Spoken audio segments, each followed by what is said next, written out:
Welcome back to Hema BG channel. ಇವತ್ತು ಯಾಕೋ ತುಂಬ ಆಮ್ಲೆಟ್ ತಿನ್ನಬೇಕಂತ ಅನ್ನಿಸ್ತಿತ್ತು. ಸರಿ ಅಂದ್ಬಿಟ್ಟು ಆಮ್ಲೆಟ್ ಮಾಡೋಣ ಅಂತ ಅಂದ್ಕೊಂಡೆ. ಸೊ ಪ್ಲೈನ್ ಆಮ್ಲೆಟು ಇಷ್ಟಪಡ್ತಾರೆ ಹಸ್ಬೆಂಡು. ನನಗೆ ಸ್ವಲ್ಪ ಮಸಾಲೆ ಎಲ್ಲ ಹಾಕಿ ಸ್ಪೈಸಿಯಾಗಿ ತಿನ್ನಬೇಕು ಅಂತ ತುಂಬ ಆಸೆ ಆಗಿತ್ತು. ಒಂದು ಯಾವುದೋ ಹೋಟೆಲ್ಗೆ ಹೋಗಿದ್ದು, ಅಲ್ಲಿ ಹಿಂಗೆ ಒಂದು ಆಮ್ಲೆಟ್ ಕೇಳಿದಾಗ ಅವರು ಇದೇ ಥರ ಮಾಡಿದರು. ಸರಿ ಅಂದ್ಬಿಟ್ಟು ಅವತ್ತು ನಾನು ನಮ್ಮ ಹಸ್ಬೆಂಡ್ ತಿಂದ್ಬಿಟ್ಟು ತುಂಬಾ ಚೆನ್ನಾಗಿದೆ ಅಲ್ವಾ ಅಂತ ಮಾತಾಡ್ಕೊಳ್ತೆ.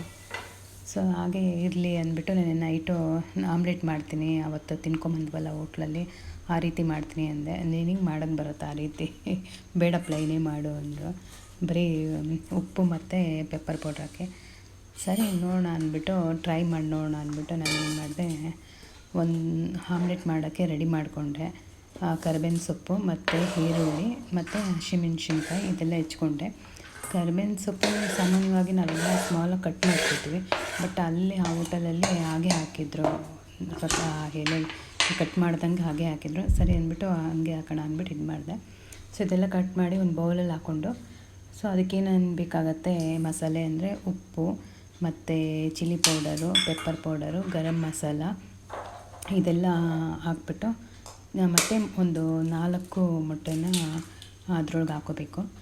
ಚೆನ್ನಾಗಿ ಅದನ್ನ ಮಿಕ್ಸ್ ಮಾಡ್ಕೋಬೇಕು. ನೋಡಿ ಇವಾಗ ಅದನ್ನ ಹೆಂಗೆ ಮಾಡ್ತೀನಿ ಅಂತ ಅಂದರೆ, ಫುಲ್ ಬೀಟ್ ಮಾಡಬೇಕು ಎಲ್ಲ ನಾವೇನೇನು ಮಸಾಲೆ ಹಾಕಿರ್ತೇವೆ. ಸೊ ಇದೆಲ್ಲ ಅದರೊಳಗಡೆ ಸೇರಿದಾಗೆ ಟೇಸ್ಟ್ ಇನ್ನೂ ಸ್ವಲ್ಪ ಜಾಸ್ತಿ ಕೊಡುತ್ತೆ.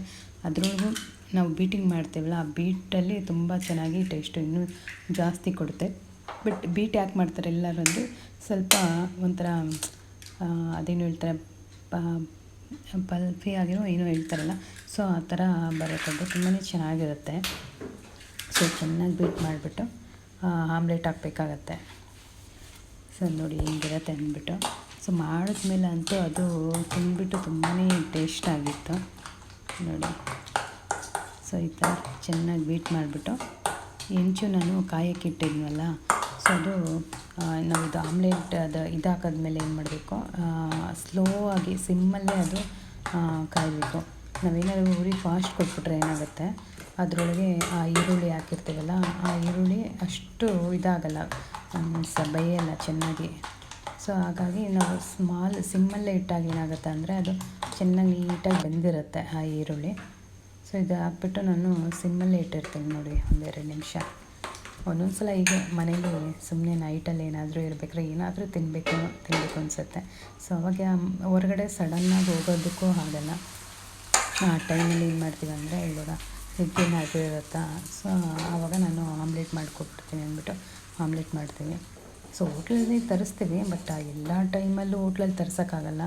ಸೊ ಒಂದಕ್ಕೆ 2 ಬೆಲೆ ಇರುತ್ತೆ ಹೋಟ್ಲಲ್ಲಿ, ತುಂಬಾ ರೇಟ್ ಜಾಸ್ತಿ ಇರುತ್ತೆ.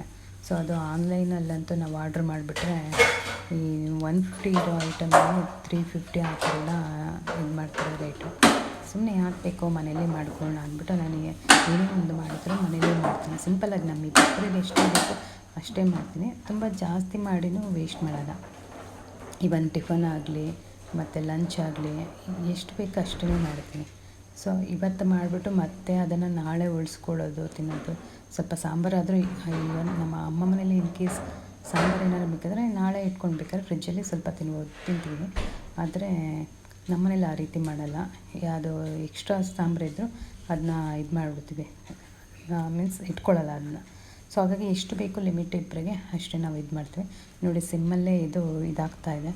ಸೊ ಇದಾಗಿದ ತಕ್ಷಣ ಅದು ನೀಟಾಗಿ ಮರ್ಚಿ ಹಾಕಿದ್ದೀನಿ. ಅದು ವಿಡಿಯೋದಲ್ಲಿ ಸಡನ್ನಾಗಿ ಇದು ಪ್ರಾಬ್ಲಮ್ ಆಗಿರೋದ್ರಿಂದ ಅದನ್ನ ಫೋಲ್ಡ್ ಮಾಡೋದು ತೋರಿಸಿಲ್ಲ. ಸೊ ಹಾಗೆ ಸ್ಮಾಲ್ ಸಿಮ್ಮಲ್ಲೇ ಇದು ಮಾಡ್ತೀನಿ. ಸ್ವಲ್ಪ ಫಾಸ್ಟಾಗಿಟ್ಟರೆ ಬೇಗ ಆಗಿಬಿಡುತ್ತೆ.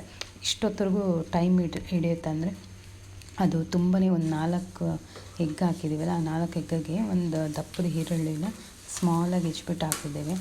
ಸೊ ಇದು ಒಂದೇ ಸಲ ಎಲ್ಲ ಮೊಟ್ಟೆನೂ ಇದಕ್ಕೆ ಹಾಕಲ್ಲ, ಒಂದೇ ಆಮ್ಲೆಟ್ ಮಾಡೋಕ್ಕೆ. ಸೊ 2 ಆಮ್ಲೆಟ್ ಮಾಡ್ತೀನಿ. ಸೊ ಈಗ ನೋಡ್ಕೊಳ್ಳಿ, ಒಂದು ಆಮ್ಲೆಟ್ ಮಾಡಿದ್ದೀನಿ, ಹಸ್ಬೆಂಡ್ ರೆಡಿ ಆಗಿದೆ. ಇನ್ನೊಂದು ಹಾಗೆ ಮಾಡೋಕ್ಕೆ ಇಡ್ತೀನಿ. ನೀವು ಈ ಸಲ ಈ ಥರ ಸೇಮ್ ಟ್ರೈ ಮಾಡಿ ನೋಡಿ. ಇದು ಒಬ್ರೊಬ್ರಿಗೆ ಇಷ್ಟ ಆಗುತ್ತೆ, ಒಬ್ರೊಬ್ರಿಗೆ ಇಷ್ಟ ಆಗೋಲ್ಲ. ಬಟ್ ನನಗೆ ಈ ರೀತಿ ತುಂಬಾ ಇಷ್ಟ ಆಯಿತು. ಹಸ್ಬೆಂಡ್ ತಿಂದ್ಬಿಟ್ಟು ಅವರು ಹೇಳಿದ್ರು ತುಂಬಾ ಚೆನ್ನಾಗಿದೆ ಅಂದ್ಬಿಟ್ಟು. ಸೊ ಎಲ್ಲ ಟೈಮು ಈ ಸ್ಪೈಸಿಯಲ್ಲಿ ತಿನ್ನೋಕ್ಕಾಗಲ್ಲ, ಸಮ್ಟೈಮ್ಸ್ ಪ್ಲೈನಾಗೂ ಮಾಡ್ತೀನಿ. ಸರಿ, ಥ್ಯಾಂಕ್ ಯು.